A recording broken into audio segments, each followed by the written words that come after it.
Hello and welcome to the Smurf P video, and today we are looking at issue 11? Issue 10 of X-Men, and we've got the variant cover with Dr. Status on the top of it. It looks absolutely gorgeous, and I really hope that one day we actually get a set of cards based on this new Krakoa existence. I would really love this, to be honest with you, in Jim Lee style. So we open it up with Wolverine coming up, and it's just a little bit weird. I was trying to get my head around what was happening. Proteus just seemed to think that they all had metal bones, so I'm not sure what the issue is here, or how they messed up. They messed up somehow. He either gave her metal bones, and she wasn't meant to have metal bones, or he didn't. I can't remember. But I always thought she had adamantium. Meanwhile, Rogue looks like a little assassin here, and she's aiming this little pop gun at something. And we have another Hellfire Gala coming up, and I'm not sure if I want to get that. I'm hoping it's just a one-shot, and moving on. So that little pot gun was created by Forge to get shots off an installation. In this case, it is the installation that Phelan has on outside Arico, where he set up his base. But it's not just a military output. It is designed for a lot more than that. Orchis are remaking a play here by being in this orbit. They have a fully enforced base that is both diplomatic, can do all the human stuff, and yeah, they are planning something in the background. So it's nice to see that this is still moving along in this issue. So first of all, there's a mutant body of Nightcrawler. Nightcrawler died on Arico. I cannot remember when, but he died there. Must be in one of the other runs, and they got a couple of that. They also got lots of adamantium bodies. However, there is one alive. So instinctively, Wolverine peeks up. She wants in. She wants to go in there and save whoever is trapped there. And it's not negotiable. So problems in orbit. Issue 10, and then this is the team. So it's nice that they're all together again as well, which is pretty interesting. So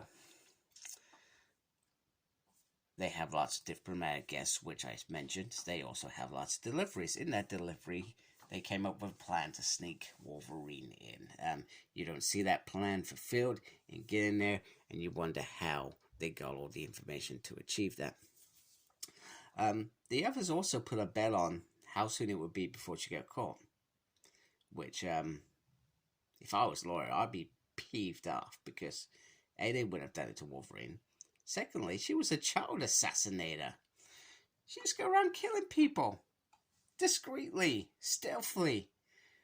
Freaking hell. It's the most... I found that a bit of a ridiculous thing, unless it's in jest.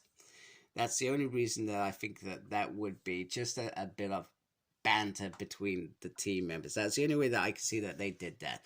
And Wolverine says...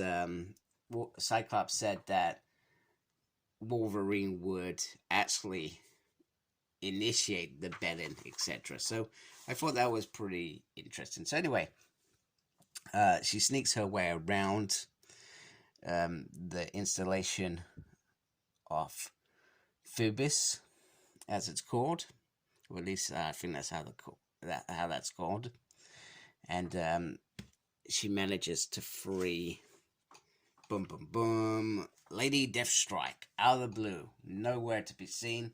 She has been free, and she thinks that she's been traded to the X-Men as some sort of prisoner or something, which she does not want at all. And Wolverine says, "You don't want to mess with me. I'm not here to fight. But if we do, remember the last time I kicked your butt back in Messiah Complex?" So they have a little fight, and well, yeah, she kind of hurts her, and she says, "Right, heal up, listen up, let's go." And she says she can't. The adamantium's poisoning her, and she made a deal with Dr. Status to help her. However, he changed his mind, and I've ended up here. Why am I here? She doesn't really know. So they're trying to escape. She's now got to carry a wounded soldier, where feeling obviously gets wind that she's there when he goes to get his glasses back on, and the rat's scurrying around, as he puts it. And they're trading money because she's been discovered. However, the odds that we're doing nicely are no longer relevant, as literally he opens up this space glass piece. It must be just like a hatch, and all of a sudden, boom, they are flying out. And Rogue is told to fly now. Now, Rogue has gone supersonic and kind of deafen some of the things, and they're going to have to go to the Gons. However, when did Rogue become supersonic? When did that happen? She's always been a flyer. I don't remember any mention about, oh, she can go supersonic. That's like when Superman's flying and there's suddenly an emergency, so, you know, he jumps into that next gear. Never happened. If anybody knows when that happened, how her powers got enhanced, please let me know, because as far as I'm concerned, she's still drawing off other people's powers, right? That's how they work these days. Do you know what? There's been so many times in the last 10 years where it was sort of resolved, and then the Uncanny Avengers happened, it went backwards, and I'm just trying to figure out, what are they now? Now that she comes out new, does she come out, I can control my powers, or does she come out differently? So she has to go through a Krakoa gate to go straight to Arico, because there isn't one in the treehouse straight there. I guess because the treehouse could be probably easily compromised if it wanted to, whereas on Krakoa it's more of a solid base.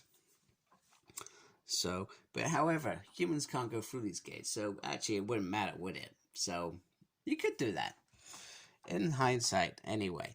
So yeah, so Fastball Special collection coming right up, which is pretty decent, and they're all back there. Now we get a little glimpse back to the Hellfire Gala saying, "Since he's thrown his vote to me, I promise you I'm not worth taking ahead of him. But I don't want to use these claws to do anything other than help people. You guys want that? Then I'm in." So I guess is that her little speech to get in the X-Men? I don't know. But Cinch was willing to sacrifice himself so that she was in. However, which seems weird because he wanted to be close with her. So I thought he asked for her, I'm in if she's in. I thought that's how it went, but it was a long time ago, so I can't remember. Anyway, I think that's quite interesting because, let's be honest, the last sort of... she's been trying to be the good.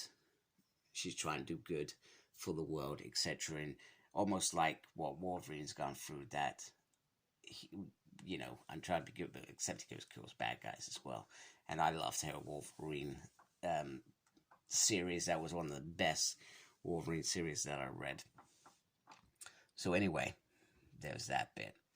So Wolverine gets a thanks and a goodbye, and I've got to go, and that's it. So Rogue says, told Destiny to say hello, and I don't want to hear it because you know you're coming up with it. And she says, you're wasting your life with that treehouse yahoo. And then they talk about fire and burning things to the ground with that, whatever that Inferno crap was.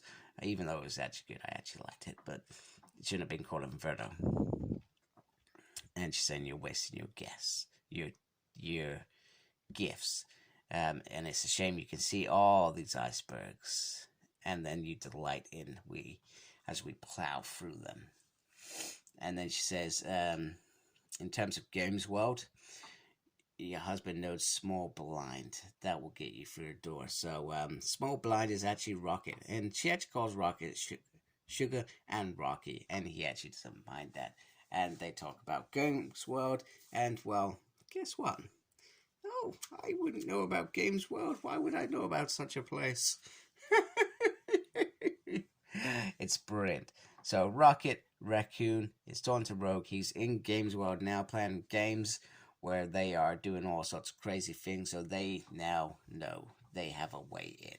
So is this face-off coming off after 10 issues of build-up in terms of Games World? Is that bit gonna be resolved, or is it going to be a continuous backstory like Data Stasis and Orchids? I don't know. So it'll be interesting. If whatever happens, it will certainly be interesting. Anyway, if you like my video, please support my channel by subscribing. I really appreciate that. Thank you to those that already do. Make sure you look after yourself. Very important these days. And as always, embrace geekiness. Goodbye.